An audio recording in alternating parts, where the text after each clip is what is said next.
What would make a successful season for Missouri in 2024? Is it college football playoff or bust? I'll talk about that and more right now on Locked On Mizzou.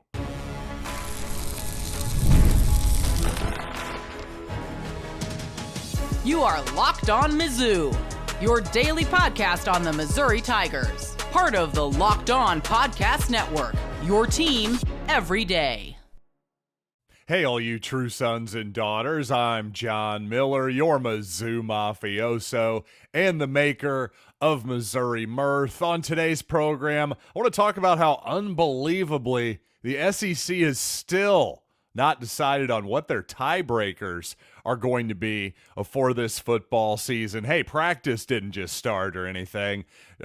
Give me a break, guys.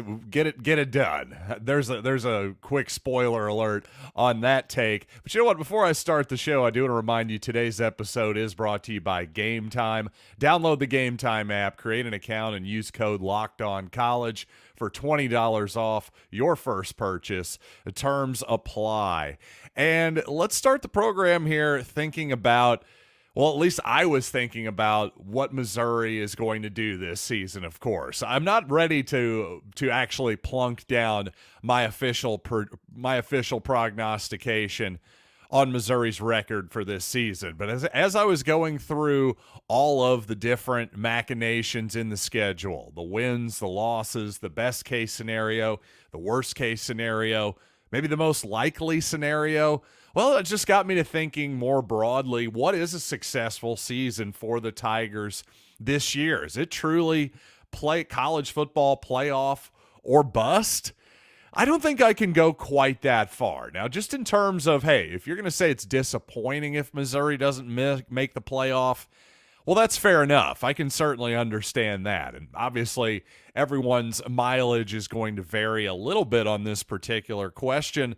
But of course, it's within the realm of possibility the Tigers could win 10 games and possibly miss the college football playoff. You never know, especially if Missouri were to maybe make the SEC championship, lose a third game, though quite honestly, it's a little hard for me to believe, once again, the team that would finish second place would miss the playoff. But again, as unlikely as that might be, it is possible that, say, there was a 3-4, maybe even a 4-way tie for second place, something like that, and the team that actually makes that game and maybe gets blown out by Georgia. Again, this is all a hypothetical scenario here, but there is a scenario in which that could happen, in which the SEC championship game could actually hurt that team. What if Missouri beats Alabama and Bama beats Georgia, for example? Just let's bring in that tiebreaker scenario here, for example. Then maybe Missouri would bypass Georgia, because if Ole Miss, Texas, etc., if they're all tied for the league title, well, then none of those teams would have played Georgia, but they would have played Alabama. And if Missouri has the win over Alabama, again, this is where the common opponent thing comes in. I think most fans, most observers of the SEC right now are anticipating that it's going to be a common opponent deal. But the problem is you're only playing 8 games in the SEC season. So that's half your conference with 16 teams, of course, and with no divisions. The schedules are so different. It's going to be really tough to get a clear champion here, a clear top 2 teams. And amazingly, again, the SEC has not decided this yet. That's pretty crazy. I will say this. There is one thing to the crowd who says, hey, you'd be better off missing the SEC championship game if you're wanting to make the playoff. Well, I will say there is another factor here to consider. Once again, the SEC champion will get one of those top 4 seeds and a bye in the playoff. So if you win that game, that's a really big advantage. Not only do you get the hardware and the flag, the championship flag that flies forever, but again, you would get 3 weeks off before having that playoff game instead of having just 2 weeks off if you're the loser of that game, since, well, clearly you're not getting a bye if you're in second place. Only the top 4 conference champions are going to get that first round bye. So again, lose 2 weeks off, but then you have to play in 2 weeks after playing a pretty tough 13-game schedule. I see everybody's point there, but once again, the chance to win an SEC championship would be worth it to me, especially if there's a scenario that maybe Missouri could bypass Georgia. If once again, that's why that Alabama game could end up being a huge deal, just in terms of what I'm assuming is going to ultimately be what the SEC decides as a tiebreaker. Probably a common opponent type deal. Obviously, if there's a head-to-head matchup, that's one thing. But again, because of this, the setup of the conference schedule right now, there's at least a 50-50 shot that that's not going to be the case. So I think you're going to be looking at common opponents here. So I think the Alabama game could be huge for Missouri if Bama ends up being a top team that knocks off a lot of other top teams in the SEC. If the Tigers can somehow win that game, well, that one loss somewhere else could end up being fairly inconsequential. Now, speaking of scenarios, we do know at this point that the Tigers will enter as a preseason top 25 team for the first time in a decade, since all the way back in 2014. Now, one thing I remember about the 2014 season, of course, is an early upset by the Indiana Hoosiers at Memorial Stadium over the Missouri Tigers. And I looked at ESPN's FPI, and the Tigers have an 87% chance to win the first 4 games of the season. I got to say, somehow less than 90% made me a little bit nervous. But at the same time, obviously, I guess you'll take those odds, right? 9 out of 10 times, more or less, the Tigers are going to get through those first 4 games unscathed. But again, just back to my point about scenarios, best case, worst case, well, this weird thing we call football, still just about anything is on the table. For the best case being 12-0, the worst case being what? I don't know, still below 500 or something? Who the heck knows what could happen with Missouri this season? But obviously, I think the odds are much closer to a 9-win season being a real disappointment than, say, an under 500 type year. Just talking about odds. And the Redhawks Twitter feed, the Miami of Ohio X feed, gave us a pretty good hint in the last week or so that Missouri had bought out its game with Miami of Ohio for next season. The Tigers, under the Jim Sturk regime, had scheduled some head-scratching road games. Among those, well, Miami of Ohio next season, and of course, UMass in the great state of Massachusetts this season. Well, now Power Mizzou has confirmed this on its X feed. Power Mizzou said, according to information obtained via an open records request, Mizzou will pay Miami of Ohio $750,000 to buy out the scheduled football game between the schools in 2025. So you can understand why Eli Drinkwitz is going, hey, what the heck? What's going on here? I know Jim Sturk ultimately hired me, but wink, wink. Really, it was the board of directors, or not the board of directors, the board of curators. Excuse me. He's definitely a BOC guy.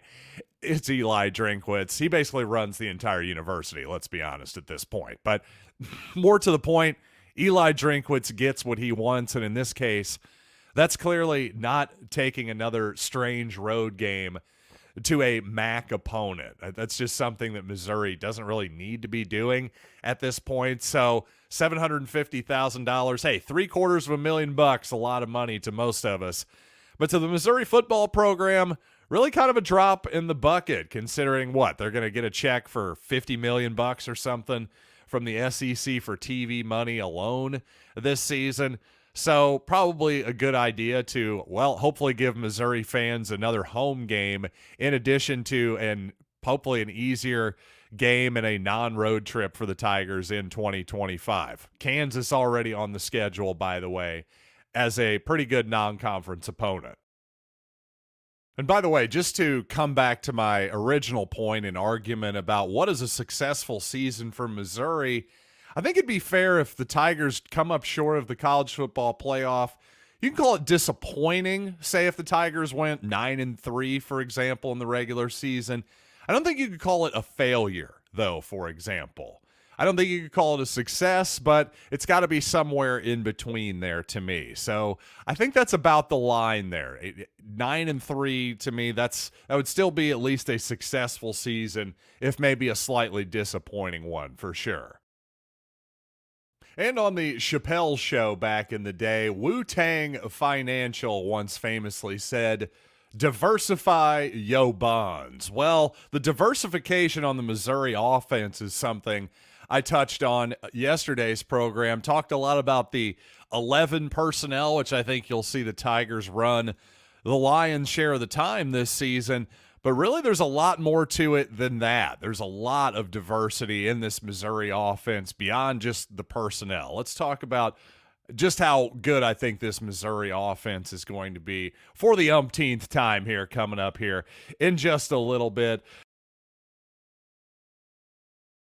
First, though, let's talk some Gametime, because Gametime, an authorized ticket marketplace for Major League Baseball, which makes getting tickets faster and easier. Prices on the Gametime app actually go down the closer it gets to first pitch. And a lot of good baseball coming up, especially if you're a Kansas City Royals fan in Kauffman Stadium this coming week. On Monday, the Red Sox are coming to town for a 3-game series, a big wild card implications in that series. Just about a little over $20 to get in the ballpark right now. But hey, if you're going to wait till the last second, you never know. Those prices may well come down. And also, of course, a big-time 2-game series Friday and Saturday. The St. Louis Cardinals coming to Kansas City and Kauffman Stadium. So I know a bajillion of you are Cardinals fans who listen as well. So if you want to head up to Kauffman, take that in.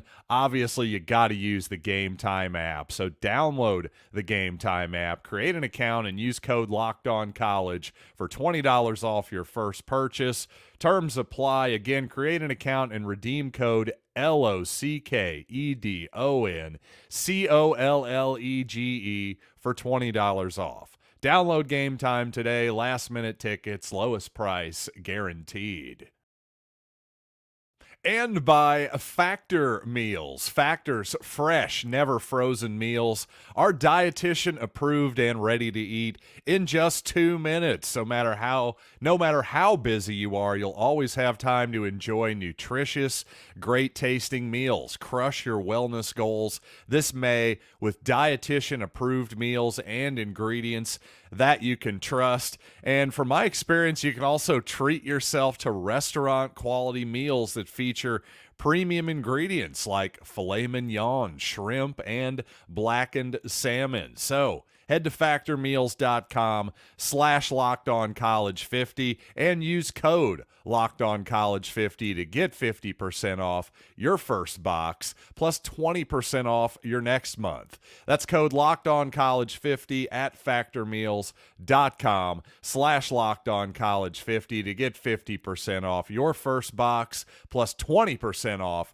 your next month while your subscription is active. Thanks for making Locked On Mizzou your first listen every day. For your second listen, check out Locked On Sports Today. Bring you can't-miss analysis, opinions, and news streaming 24/7 on YouTube or the free Amazon Fire TV channels app, part of the Locked On Podcast Network. Your team every day. And again, I think the Tigers, as I said on yesterday's program, when the Tigers are in 11 personnel with one running back, one tight end, in particular, Brett Norfleet, and 3 wide receivers, well, the Tigers can do a heck of a lot of different things, from spreading you out and attacking you with the passing game to spreading you out and attacking you with the Brady Cook running game, or, again, bunching it up a little bit inside and using Brett Norfleet maybe as a lead blocker in the running game. But speaking of lead blockers, there's a million different ways, of course, you can use a variety of different personnel. Let's not forget about Jordan Harris and Tyler Stevens, the 2 other tight ends on the Missouri roster that can also be on the field at the same time, with Norfleet providing a lot of other different looks. Again, a possible H-back, a fullback type look in the backfield with another tight end attached in a tight end traditional spot. But again, you can split both of those guys out wide as well. But to me, one thing I would love to see for Missouri this season is something that I've kind of wanted to see in the past and have just never really gotten very many looks at this, is the 21 or 20 type personnel with two running backs on the field. I'm talking Nate Noel and Marcus Carroll here, more than likely. Though if both of these guys are going to play, hey, let's get them on the field at the same time, especially in a split backfield situation in a shotgun formation with Brady Cook. So both of those guys would be standing to one side of Brady Cook. And the beauty of that type of formation is both of those guys can clearly go out as release valves in the flat. In the passing game, they can be lead blockers for each other going each way. In the running game, it's a balanced formation that doesn't really give anything tip at which direction you're going to go. And by the way, again, this is where you don't really need a traditional fullback anymore per se, but you can still use a tight end or even a halfback in this case to use a fullback like responsibility of providing a lead block for your other running back, especially, again, in a world where, okay, you're probably saying, well, Marcus Carroll and Nate Noel aren't the biggest guys in the world at maybe 5'9", 200-something odd pounds. Well, that's true, but here's the deal. Back in the day, you had big middle linebackers, run-stuffing linebackers who weighed 255 to 260 pounds, somewhere in that range. These days, now linebackers are weighing 220. They're not that much heavier than the free safety anymore these days in college football, to be honest with you, because really their number one responsibility these days is probably to stop the passing game as much as anything and not get burnt down the field by slot receivers and tight ends. So what does that mean for Nate Noel and Marcus Carroll? That means that they can take on a guy who weighs 220 pounds pretty easily, in my humble opinion. But again, the point here is that Missouri has a ton of different things they can play with. They can play with some of that split back, double running back kind of stuff on occasion. Heck, you can go zero personnel with 5 wide receivers, considering you got Burden, Weiss, Cooper, Johnson, Miller, Manning, etc. Maybe one of those true freshmen may be able to play a little bit. Honestly, it's kind of an embarrassment of riches at the skill position for Missouri. Remember early in the Eli Drinkwitz era when the Tigers would play a 6th offensive lineman at times, seemingly out of necessity for a lack of options at the skill positions? Well, those days are certainly over, and the Tigers have weapons galore. And I really can't wait to see what Kirby Moore does with it all, because another year with him, again, Brady Cook, he's got more confidence than ever right now. I've got to think Kirby Moore is the same deal. His first year as an SEC offensive coordinator last season went pretty darn well, I'd say, wouldn't you? So that guy's got to be feeling pretty confident about his abilities as well. I think he's going to spread his wings even more this season. I can't wait to see what this Missouri offense exactly looks like when we get real football here in, yes, less than a month's time. And coming up on the show, let's open up the mailbag, talk to the listeners and viewers, including one who says, hey, wait a second, I thought the thicker kicker did have an NIL deal. Well, that's true. You are beating me on a technicality there. But you know what? I think my original point about kickers and NIL deals and all that stuff definitely still holds up. So I want to answer that question and a few others coming up here in just a second. First, though, let's talk some eBay Motors, because passion, drive, and patience, the formula for winning championships, is also what keeps your ride or die alive. eBay Motors has everything you need to maintain your vehicle and level it up to peak performance. superchargers, roof racks, exhaust kits, LED headlights, and more. Whether you're into speed, power, or style, eBay Motors has you covered. With more than 122 million parts, for your number one ride or die, you'll always find exactly what you're looking for. And with eBay Guaranteed Fit, your part, is guaranteed to fit your ride every time or your money back. With all the parts you need at the prices you want, it's easy to make your car the MVP and bring home huge wins. Keep your ride or die alive at ebaymotors.com. Eligible items only. Exclusions apply. eBay Guaranteed Fit. Only available to U.S. customers.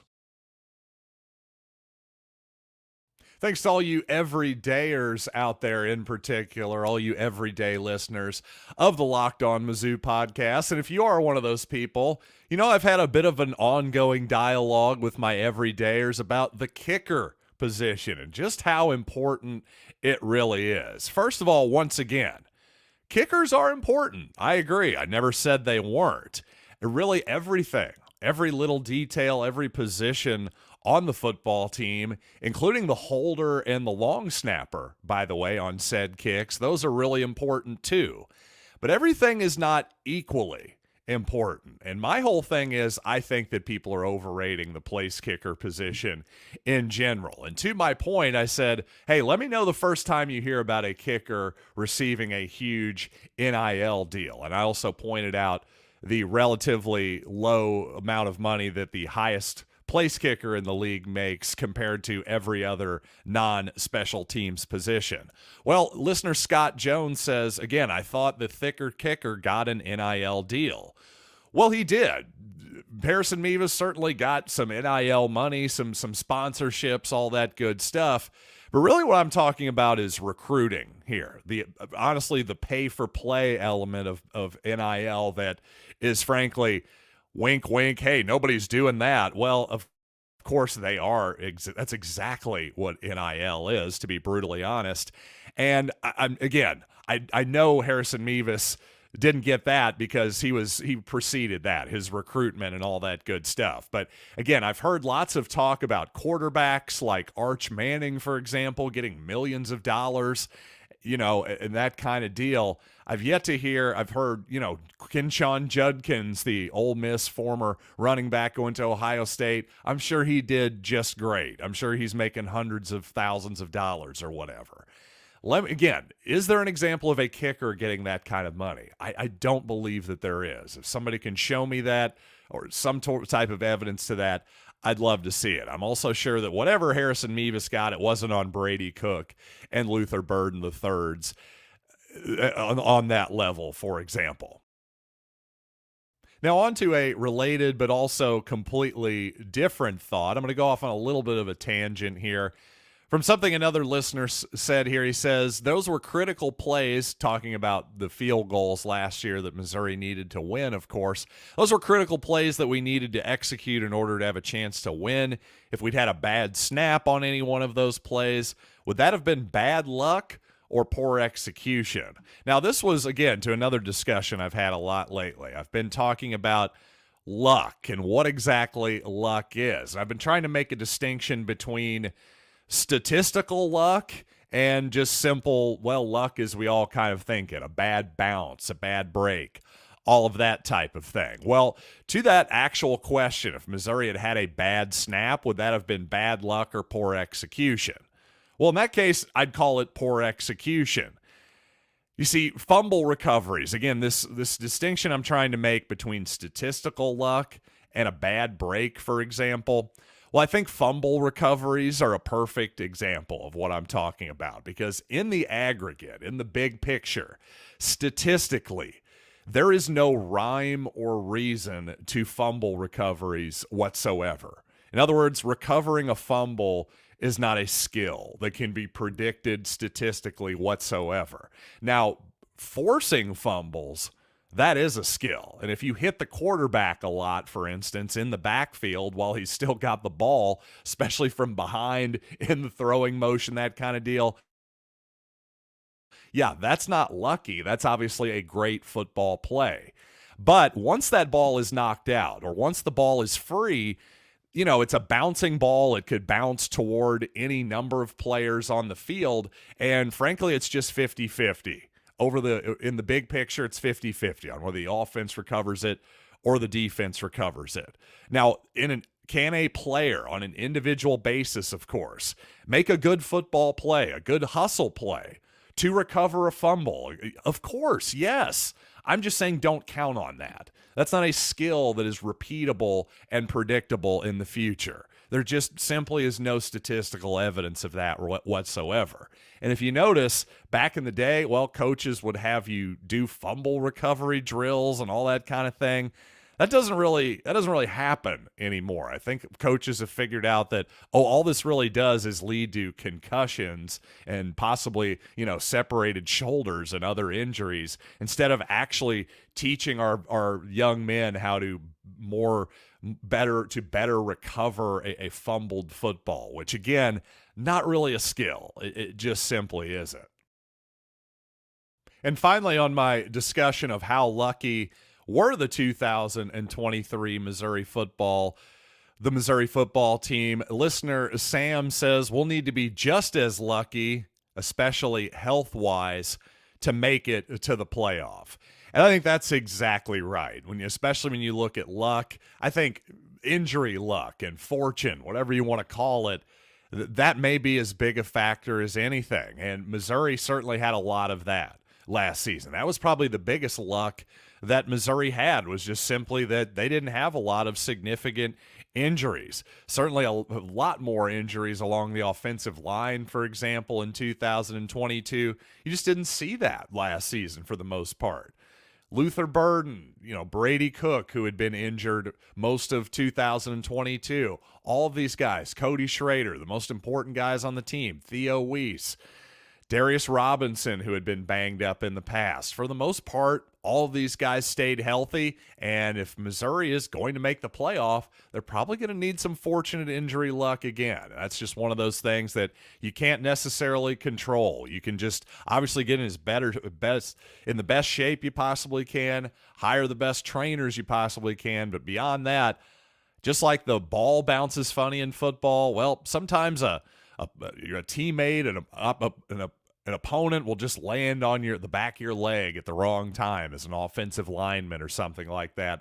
There's just not much you can do about it. So hopefully, knock on wood, the Tigers can avoid as much of that as possible, because like Sam says, we're probably going to need it to make the playoff. So until next time, I am John Miller, and thanks as always for listening to Locked on Mizzou.